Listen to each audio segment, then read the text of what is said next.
C'est le Sapin, on se retrouve pour une nouvelle vidéo Lego Review aujourd'hui du 775 117 Kylo Ren.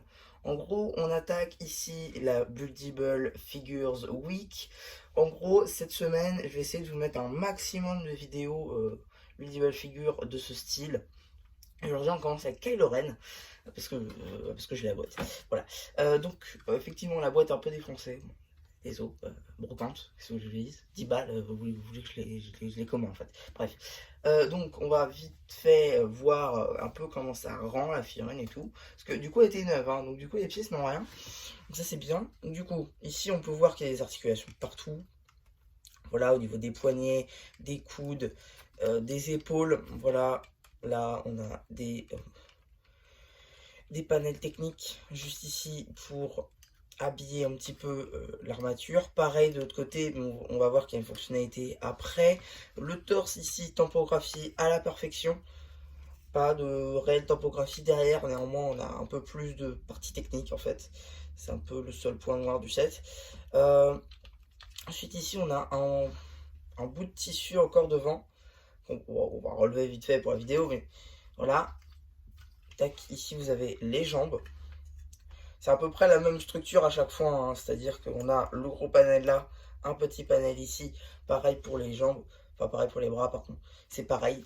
La tête, pour le coup, on va s'y attarder déjà un peu plus, puisque la tête en fait, elle est moulée. Voilà, on a juste de quoi la mettre sur la boule ici, mais voilà, en gros la pièce est moulée et ça reprend exactement la pièce du casque, voilà, à la perfection je trouve. Franchement, ici, une pièce qui cote, du coup, puisque Lego a arrêté ce genre de figurines Star Wars, du moins, parce que Marvel a repris, mais en break. Et bon, c'est beau aussi, mais c'est pas la même chose. Voilà. Bon, maintenant, on va pouvoir voir la fonctionnalité du set, c'est-à-dire, voilà. En gros, avec cette molette qu'il y a derrière, on peut bouger le bras de Kylo Ren de manière à ce qu'il donne des coups. Et du coup, on peut l'orienter un peu comme on veut. Tac, comme ça. Voilà.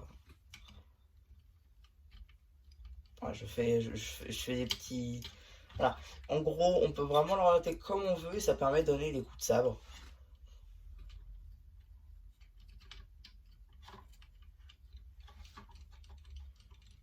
Donc, voilà. Il y a certaines situations où ça marche pas très bien.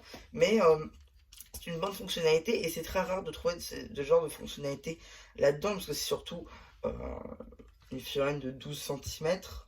Donc ça vous rappelle quelque chose, des figurines Marvel d'ici de cette taille-là. Voilà, je veux dire, c'est surtout pour concurrencer ça à la sauce Lego. Et bon, ça n'a pas marché, du coup ils ont arrêté. Mais voilà, c'est un très bon set hein, pour un enfant. En tant que collectionneur, bon, oui, si vous avez quelques figurines pour compléter, pourquoi pas.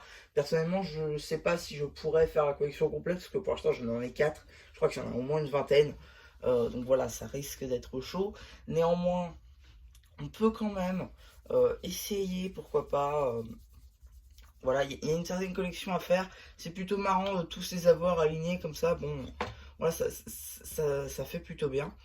Puis si vous avez les figurines à côté, bon, voilà, par exemple, si je, pour l'échelle, hein, si je vous mets ma figurine à côté, vous voyez que c'est pas la même chose, quoi.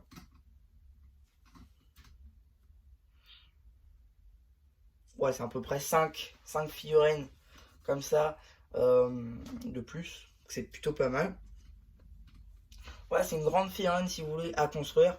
C'est assez cool. Bon, c'est pas le meilleur non plus set de tous les temps. Néanmoins, ça marche assez bien. Et voilà. Donc oui, donc c'est à peu près tout hein, pour cette petite vidéo Lego Review. J'espère qu'elle vous aura plu. Surtout, n'hésitez pas à me dire ce que vous avez pensé du prochain feu post communautaire. Et voilà, bah du coup, c'était un peu qui vous dit bye bye.